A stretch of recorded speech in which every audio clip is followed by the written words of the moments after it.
You are the fall guy, Sam. You are the fall guy, and you don't know it. There's a reason why you got arrested last night, and you didn't think you were going to get arrested.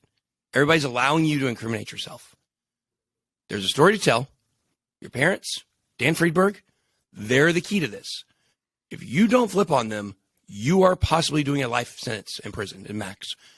Ross Ulbricht got 2 life sentences. He sold some drugs on the internet. You did a potential $50 billion scam. You're not getting out of it. The only chance you have is to show remorse, tell the truth, give people closure, and flip on the people that have been behind the scenes. Welcome, everyone, to Web3 Unpacked, and welcome Ben Armstrong, a.k.a. BitBoy. It's great to have you. Yeah, thanks for having me. It's been an eventful few weeks, and I don't know. People are saying I should go by Bitman now, but no. Bitman. BitBoy's a cartoon superhero, so it kind of fits, I guess. As what I created this channel to be, and of course everybody started calling me BitBoy, and that's how the name stuck. But yeah, we're definitely going through a time in crypto right now. This seems like the ultimate moment to have you on. I mean, we just had SBF arrested, but and we're going to jump into all that. But just for people not familiar, I don't know who wouldn't be, but can you just give us a really quick background of how you came to be, how you got to be BitBoy? Now that you're mentioning it. Yeah. So basically, I started this back in January 2018. It was supposed to be a cartoon series. I started the channel at the worst possible moment, the very, very peak of the market. And so basically I started this channel right at the beginning of the bear market. And, I had been in crypto since 2012, but not really in I bought Bitcoin in 2012. I had Mt. Gox, did the whole thing. I kind of watched it in between 2014 and 2014, 2017. 2017, I was like, holy crap, I should be rich, and I'm not. I need to figure out what the heck I did wrong. And so really went into crypto full time, or very fast and hard, and then full time maybe about a year later. And, I just started talking about projects and news and covering everything in the space. And, really built me for this bear market. I've had a lot of fun this bear market. The last bear market was miserable because I really didn't understand the cycles. And I was like, halving, that's many years away. It's going to go up before that. Definitely. It's coming back any day.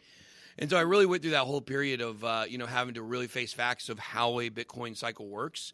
And so, I like to tell all these, these new YouTubers out here, you may have been adopted by the bear market, but I was born into it. And so we're thriving. We're living our best life and, doing a lot of fun stuff. And it's been way more fun than the last one. Yeah. It's been interesting. I've been following you for quite a bit through the ups, the downs, the sideways, everything else. And, it's been interesting to see you ride along with the industry as well. And we're getting started here. And thank you for, supporting us through this. And, let's just dive in. It's been a crazy couple months, especially, this week is off the charts actually. But, one of the things that's, obviously the unavoidable FTX questions, discussions, for you really dug in. You really dug in. It was more investigative, and we kind of know what you've been doing behind the scenes and whatnot, but do you have like any relationship to SBF beyond just your reporting and whatnot? No, I texted him when I was in the Bahamas. He finally responded to me. I got his phone number or something. That's as far as our relationship goes. It started out, very personal between him and I because he tried to steal my freaking politician behind my bill. And tried to, so that's how all this started is, people are like, why do you care so much? You didn't have any money on FTX. And, people got a famous clip of me, like, really bullish on FTT, like a year ago, or a year and a half ago. I thought everything was good. Everybody did. So we were bullish on it. As soon as we found stuff out, we did a video 2.5 months ago where we sold all our FTT and we sold all our Solana. And so we're out. But the whole thing was, we're trying to get funding for our bill. It's going to be public later this month. It's registered now. And I was like, FTX, maybe they want to fund it. Sam had been speaking on, Capitol Hill, and he had said some pretty interesting stuff.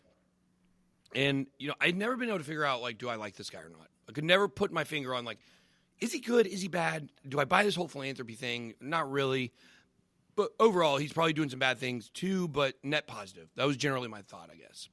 Yeah. And so what happens is we call them for funding, and we send it to Brett Harrison, and and SBF our bill, and they funded it to their policy team with Mark Wetjen, who was former CFTC commissioner, and they sat on it for 3 weeks, and that's not normal. And so one of our main politicians, we're bipartisan, we got politicians on both sides, reached out to Mark Wetjen and said, what are you doing? Like, what's up with this funding? And he said, yeah, we're not going to fund it. We actually don't want this bill to pass. We actually want you to come work for us. We're doing a federal bit license. And so, whoa, okay, that's pretty crazy.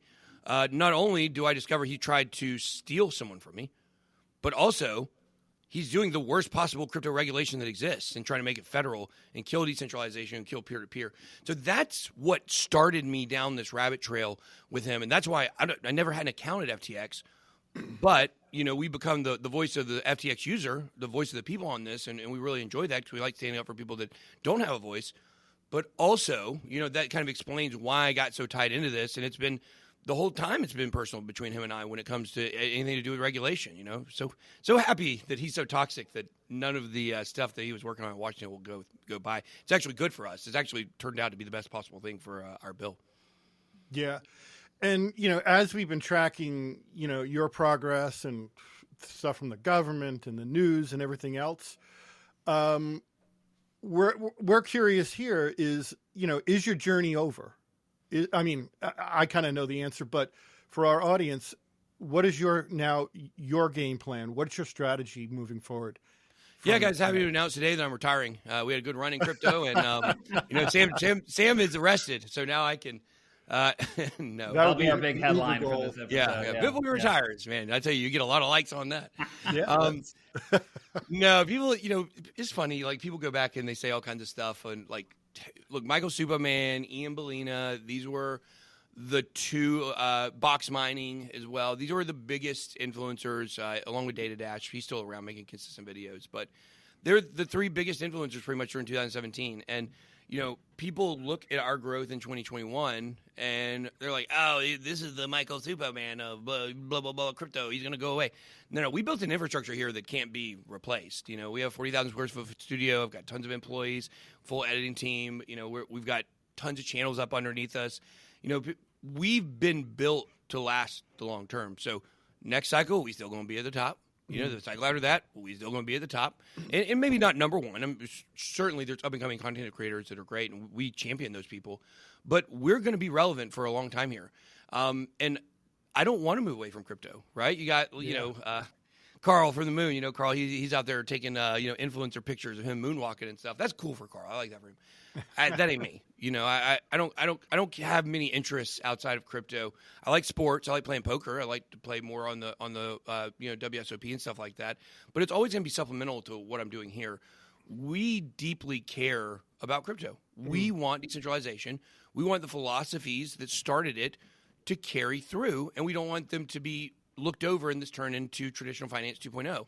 That's not what we want. And so, we're playing a role in stopping that and making sure that in the future, bad actors like Kevin O'Leary and SBF and all these traditional finance people, that they don't come into our space. We don't want you. We do not want your money here because you're just going to come in, you're going to ruin everything. We're going to go through this blow up that we just went through.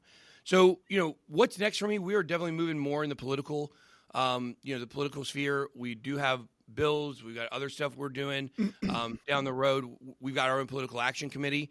I think I'm very effective from this side of things, more effective than actually like one day running for office, which who knows? They keep trying to talk me into it, but I'm not very your presidential run. That'll be our maybe who knows? I'm not ruling it out. I haven't ruled it out 100% down the road, but first YouTuber to president, right? But in all reality, as long as crypto keeps moving the way it is, we're going to keep growing, and obviously we're at the cutting edge of tech and finance, and people like that. So who knows what the potential down the road could be? But the focus is always going to be crypto for me, and I'm not. I do want to own the Falcons one day. That is the one thing down the road. I want to own the Falcons, and once I own the Falcons, I will run the team, and we will win a Super Bowl. So outside of that, I just don't have a lot of, crypto's not a stepping stone for me. Like crypto is the step. This is what I'm about. I've got a question. Like, do you think the coverage of the space, because this is something we've believed in when we built Web3 Unpacked, is to really focus on the utility of blockchain ledger technology, really get people excited about what possibilities exist and focus a little bit less on the price fluctuations and which coin is going to take off or not take off. Do you see the space kind of moving in that direction? Well, one thing that we're working on is we are trying to figure out the best vehicle for it. But influencer regulation, like we have to have that. We have to have guys, we've all been flying by the seat of our pants. Nobody knows what we're supposed to be doing. And then they want to judge us like, oh, you did this. I mean, where's the rule book? Show it to me. So, we've always tried to operate as ethically and morally as we can and take our audience best interest, into mind whenever we make content. Now we don't do any sponsor. I tend to believe that anything that has a speculative price along with it, you should not do paid promotion for. That's where I've moved to. Certainly not where I started. But by doing certain videos and learning that the business model is broken for token promotion, like in NFT promotion as well, I think that that's something that the space should move towards. However, ultimately, the regulation that probably we're going to push when it comes to influencers is the idea that there are some ways that you probably could do promotions of speculative assets, but a really long lockup period. You get paid in the token, and that it's locked up for 3 months in a transparent wallet that everybody can see, and everybody can see when you move it. And I think in that situation, everything's so transparent that there could be an argument there for people that would want to do that. It is a way a lot of influencers build their business here, is sponsored videos. I tend to think even though that will be considered legal, I still think it's just a broken model, and people trying to shortcut with marketing instead of building, and then when they market and they make a lot of money, they don't have any motivation to build. So I think it's ultimately flawed, but at least gives some projects an opportunity for some marketing, and as well for influencers that want to get into that space. But I tell you, you'll regret it. You regret doing paid promotions when it comes to tokens and coins. Trust me, I've had to live that one, unfortunately. So, but I do think it is important for us going forward to create something that makes sense. And not just about what is okay to promote. If I talk about Cardano, every single time I bring up Cardano, do I say, by the way, I own a bunch of Cardano. It's so relevant in the space. It's like Bitcoin. If I talk about Bitcoin, it's every time I say the word Bitcoin, I say, by the way, we own Bitcoin. There's stuff that makes sense that needs to come down the pipeline. And so that is one other thing that we are working for. I think that would be hugely beneficial to the space. I tell you what's cool. What's cool is when I first started my channel, I talked about a lot of these ideas, of it'd be nice if influencers knew what they were supposed to do, or it would be nice if we had this, a new commission that would, manage digital assets and stuff like that. And it's cool now, part of the language for some of our bills that have already been worked on and are currently working on, they come directly from, scripts on my channel, from years ago. And it's cool to go from just a guy with a backwards hat making videos about something I barely knew about to, really becoming a player in the future of crypto. And it's really exciting. Sometimes I just sit and I try to come to terms with how cool it is, and it's really hard to grasp. Yeah, you bring up a lot of good points there. And when we hear the words crypto and regulation together, it's okay, that makes sense in moderation. I truly believe that key players from this space, key thinkers, should be participating in that, not the Sam Bankmans. It sounds like you're kind of in line with what we're doing. That's kind of yeah. So I like that. The idea that you're shifting from coin go up, coin go down a little bit, and obviously you're not going to give that up. But now government plays and politics are playing a bigger part in this, right? Especially when we scratch the FTX surface. That is a rabbit hole that I'm extremely interested in. I'm also very interested in the idea of regulating, pundits and or, influencers and what that looks like. And I think that's a discussion that needs to start because no one's really talking about that. Especially, after the Kevin O'Leary's, that's just blatant, outright craziness. Yeah. We can have a whole session on that, but talking about government, politics, and all of this stuff, do you feel that SBF was intentionally manipulated by the governments to, it could have been, the regulators, the central banks, but do you think it was intentionally done and exploited to give CBDC a leg up. Kind of crash the markets, then introduce the U.S. tokens and slip right in. No, I do not believe that. Okay. and here's how you know. Yeah. And I say the same thing when people start going down the rabbit trail of, the Clintons are behind this. This is, it's all about, raising money for the Democratic Party, which you can make an argument that that is pretty clear that was going on. But it doesn't go up to the Clintons. And this was not a setup because the whole thing blew up overnight and got egg on every politician's face, including the president.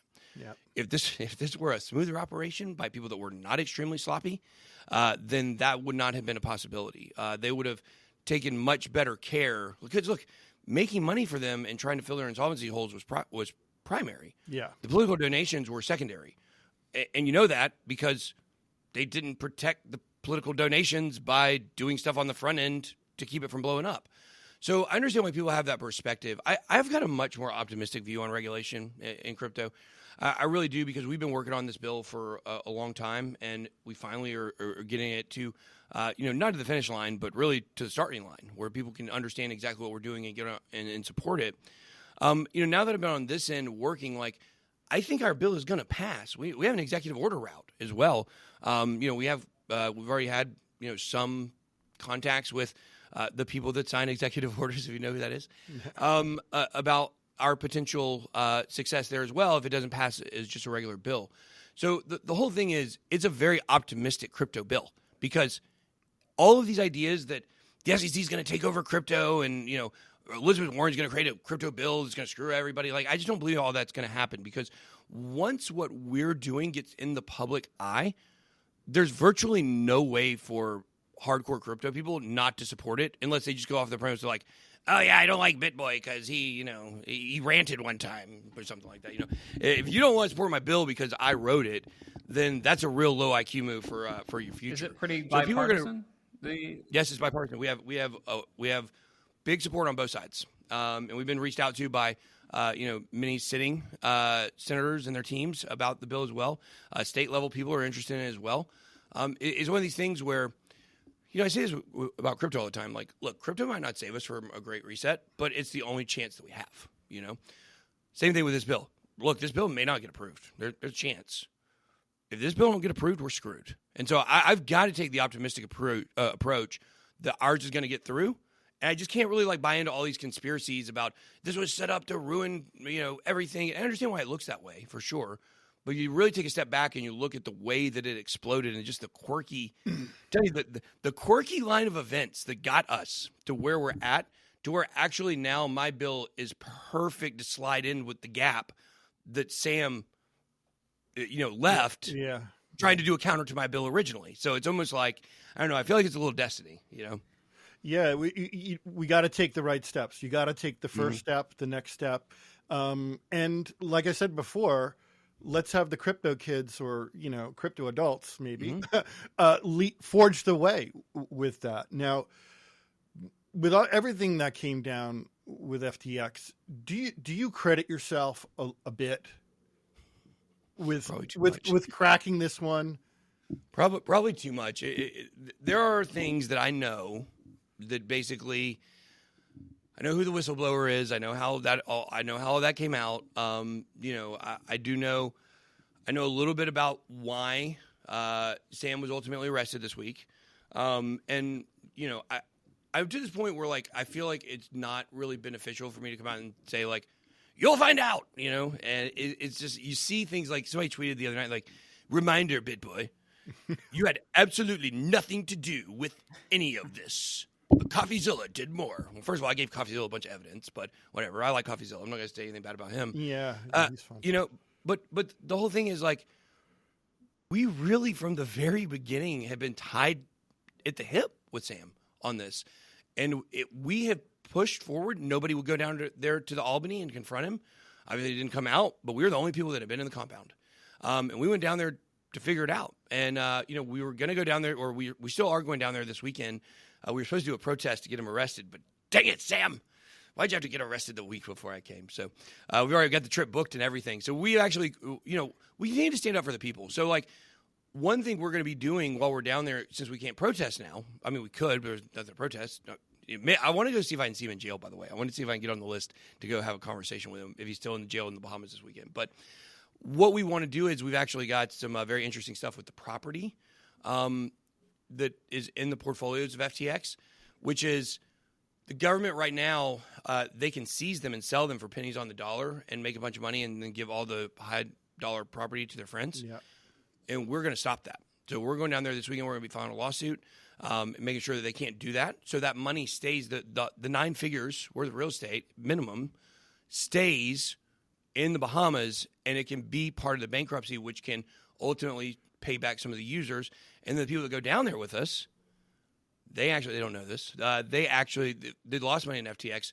They're going to get a really, really cool benefit from taking part in that lawsuit, which is they're going to eventually be able to become the front of the line for people getting their money back eventually. So that's really cool. Now that to me is a push forward, trying to maximize all of the creators that were left and actually give back to the community that really lost out.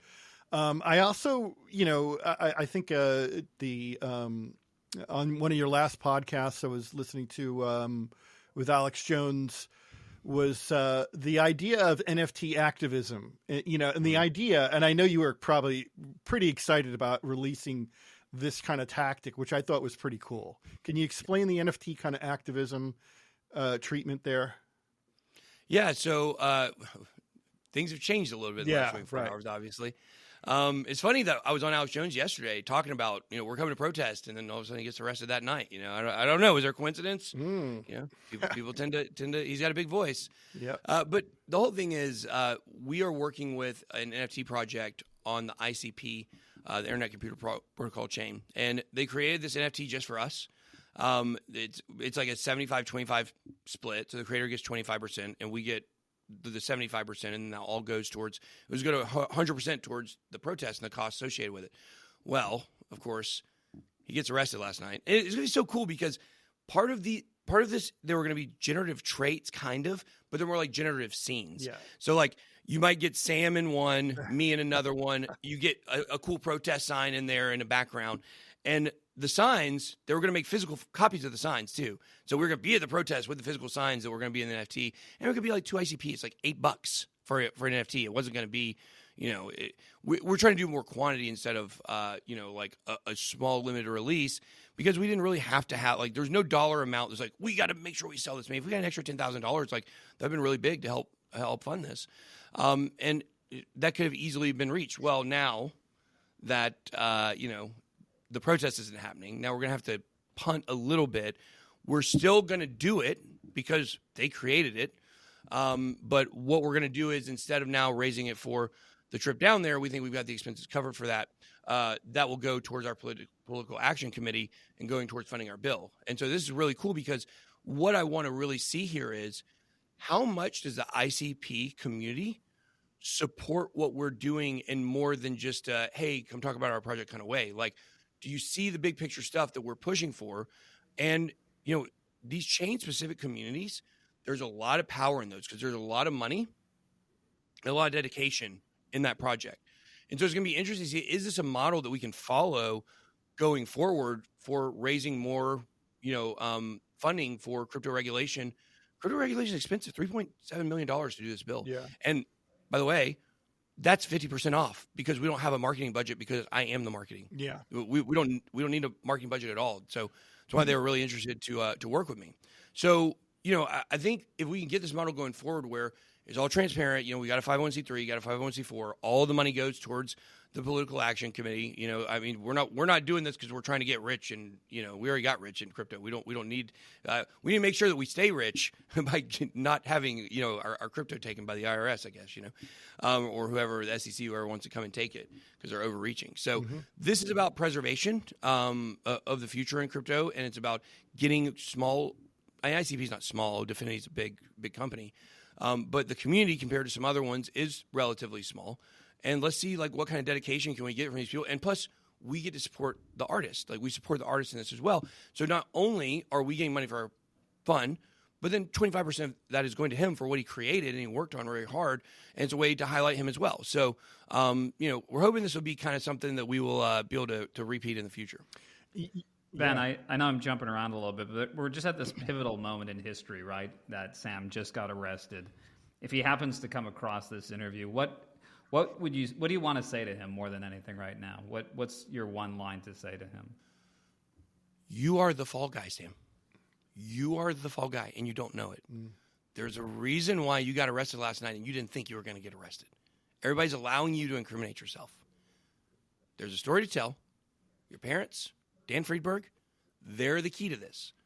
If you don't flip on them, you are possibly doing a life sentence in prison in max. Ross Ulbricht got 2 life sentences.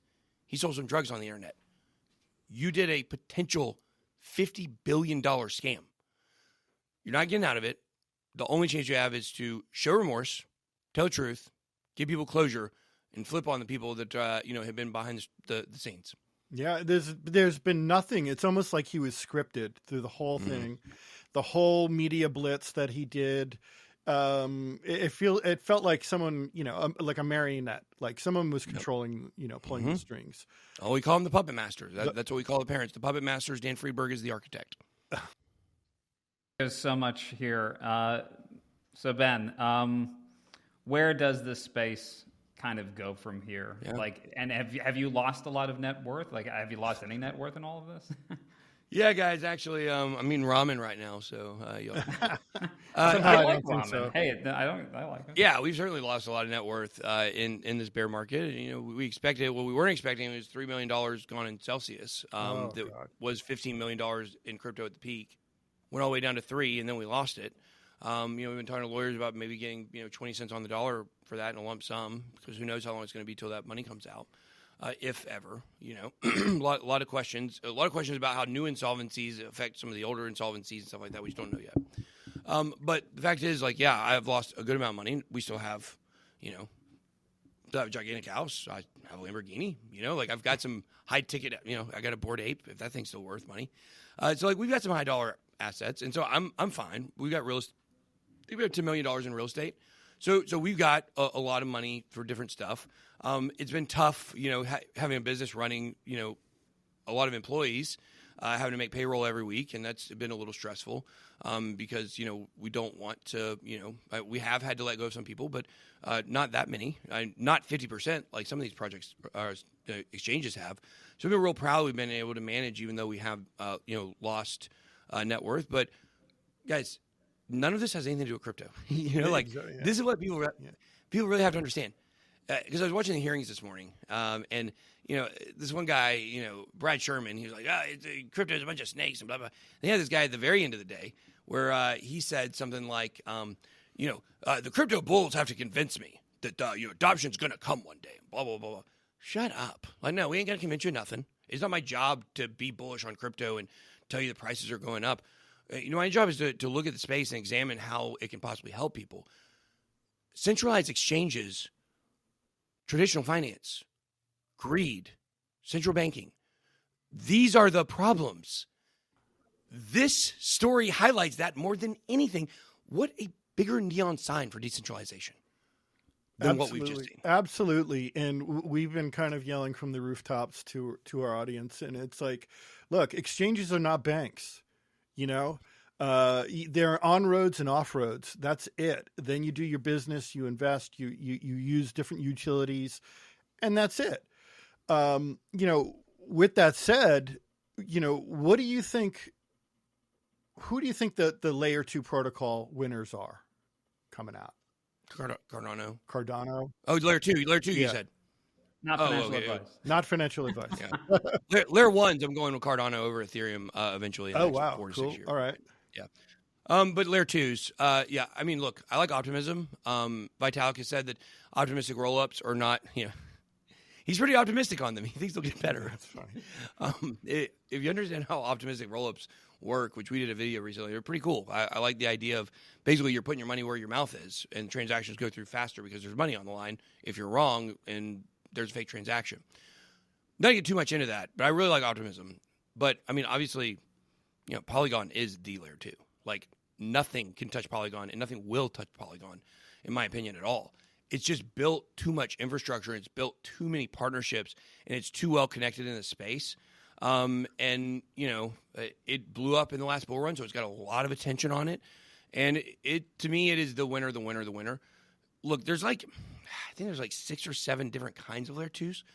We have the ZK rollups, we have the optimistic rollups, and there's like a ton of other ones that can't even come to my mind anymore because all I feel like I talk about are rollup solutions. But there's more coming down the road. We're always going to need layer 2s. And I think that's the thing. Like, people have to understand a crypto economy is done through microtransactions.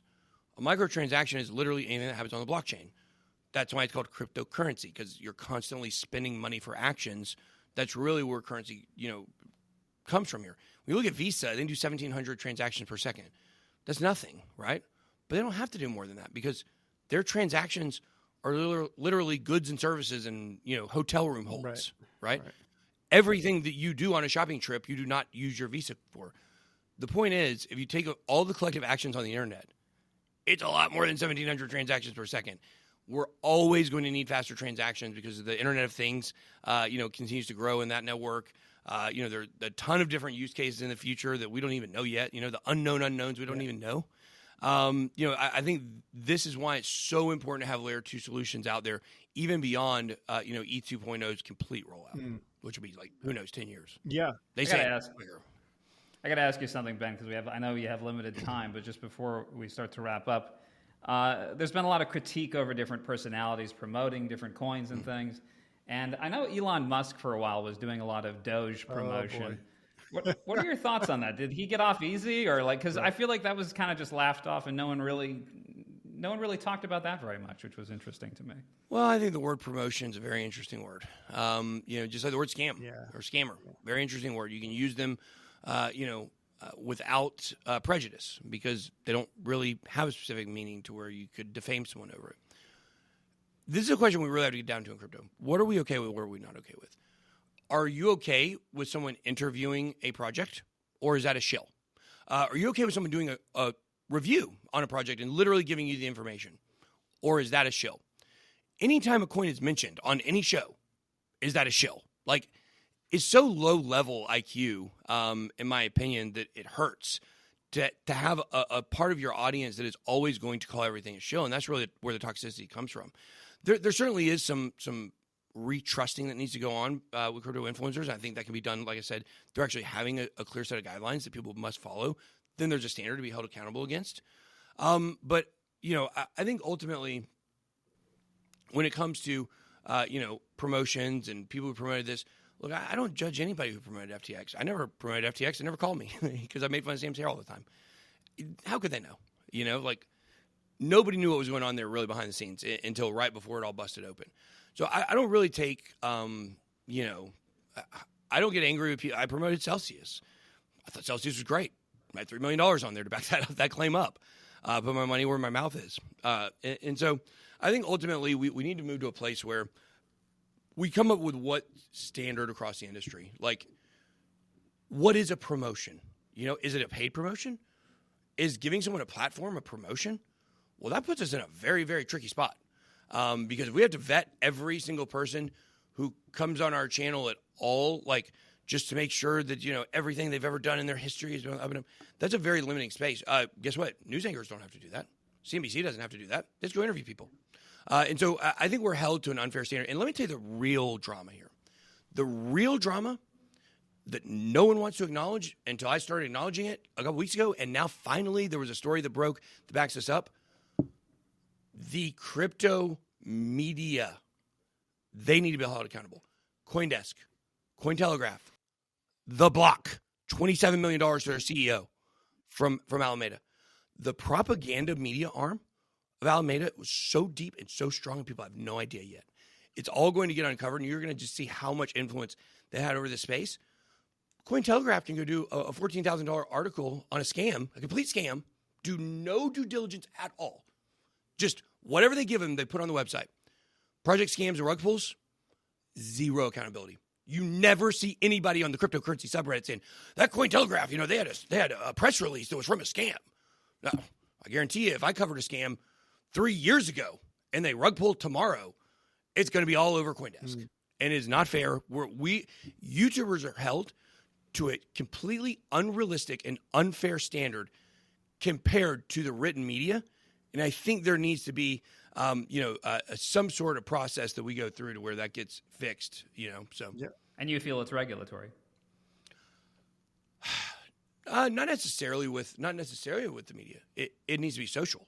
Like, why when they cover a scam or they get a story wrong, why are they not held accountable for it? Why did nobody go on, Reddit and post a 300 paragraph response to like why Cointelegraph are scammers?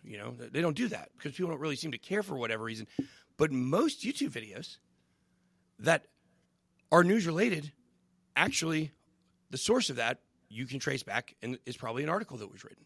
So really, those articles outside of trading, those articles are really driving the space, and it's just unfair that we have our faces out here, and we get criticized more than anybody, and we're open, transparent. Our faces, our credibility, and these people can kind of operate in the shadows. They might have an author page. On Cointelegraph, those are not all real, by the way. There's certainly fake ones on there. But I just think it just needs to move to a place where everything is kind of held into a standard. And I think it's important we start creating non-regulatory standards, right? Like we've laid out kind of like the UN of crypto in a sense, to where, you don't have to go by what they say, but it's a strong suggestion that you do that to maintain, good relationships and good standing. That can be the case. I don't want to overregulate. Shoot, definitely don't want to overregulate. I want to underregulate. But there are some things that need to be addressed and will provide trust in the space by going through them. I think specific YouTube and social media regulation for influencers is very important because everybody's out flying in the dark and people are doing stuff they're going to regret because they don't know they're not supposed to be doing it. I think some of the stuff, like what standard for a crypto media company, I think that can be a little more, open-ended. It doesn't have to necessarily, be, the government need to get involved, I guess is a good way to say it. Yeah, it's a fascinating topic that I think will slowly unpack itself, and there'll be more dialogue around it. We certainly are going to jump on that.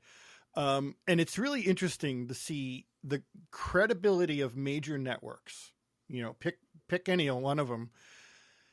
The credibility is going down because they don't fact check in a lot of ways. They say they do and whatnot. And then you go into the crypto world, and in a lot of cases, there are new users doing their own research via, CoinDesk, the block, whatever it may be. And they don't realize, and I'm not saying they're doing anything wrong here, but other publications may just sugarcoat, add fluff, sensational headlines, and it's not really factual. So, and the barrier to entry is a lot tougher in the crypto world than the regular media world, regular news or world affairs or whatever it may be. So that's an extra challenge or hurdle to get over, right? Guys, just tell the truth. The whole damn thing is predicated on truth. And we couldn't have not gone further from what, the cypherpunks wanted in 2008, So yeah, I think there's a lot of work in the 3.0 world and the 2.0 world. Mm-hmm. Absolutely. We just call it the 2.5 world. 2.5. Yes. We often use that. Yeah. To Web 2.5 Unpacked. Yeah. Before we let you go, Ben, what's the most overlooked story? We all know what the big stories are. You're covering them all the time. But what have people not noticed? What have people not noticed? Man, there's so much here. I would say that probably the Ukrainian money laundering with FTX. That's a rabbit trail that we haven't really started exploring yet. Now I know all about it, but it just hasn't been time. I've been wanting Sam to get arrested before we start moving forward with some other stories. That to me is a part of the FTX story that's going to be really big and probably lead to a lot of arrests for people that don't even really. It's been being investigated by Washington since March, so this is not a thing that just came out the last couple of weeks. The other thing is look, I do think actually the most important thing is that Gary Gensler loses his job. I think Gary Gensler is the most responsible person in the space for people losing money. And you could tell by the question today in the hearings that they're starting to go after him. And I don't think he'll make it through January. I think that's really, really, really important. We want to talk about restoring trust, in the crypto community. Start right there. The most untrusted man in crypto in charge of enforcement. If I had evidence, I wouldn't give it to him. Yeah. You know who we gave our evidence to for what they did at FTX? We had a Maxine Waters. We gave it to her because why would we give it to Gary Gensler? He'll burn it. He was meeting with Sam for 6 months. He's got personal relationships on the line here. So I think when you look at who to trust in the world of regulation, it's scary. You got to make some decisions, but it's scary, but it definitely ain't Gary. There you go. Gensler angle and the Ukraine angle. Wow, fascinating. Multiple movies and books out of that one. Ben, thank you so much for being here and sharing your insights and your journey. What you've been going through. There's like 1,000 questions we have and our starters that we want to dig in with you. We'd love to kind of talk more in the future. To our audience, Catching Up with Crypto is a new book that Ben is publishing. It should be out in mid-January. Correct me if I'm wrong. Yeah, January 12th is the published date. Yeah, January 12th. So we're looking forward to that. The journey is just getting started, correct? If you thought it was a wild ride, it's never a dull moment with Ben Armstrong for sure. And the journey is just starting. The ride is just starting. So we thank you, and we'd love to see you again. Thanks. Yeah, thanks for having me. It's been a fun show. And, to all your audience, Catching Up to Crypto is going to be a killer book. It's published by the same publishing company as the Bitcoin Standard. We believe this will eventually become the biggest book in crypto. And it's really important for people that are newer to the space or have people that they know that might be interested to go ahead and grab a copy and, catch up to crypto. Yeah, Ben, thanks for stopping by. Absolutely. Thanks for having me.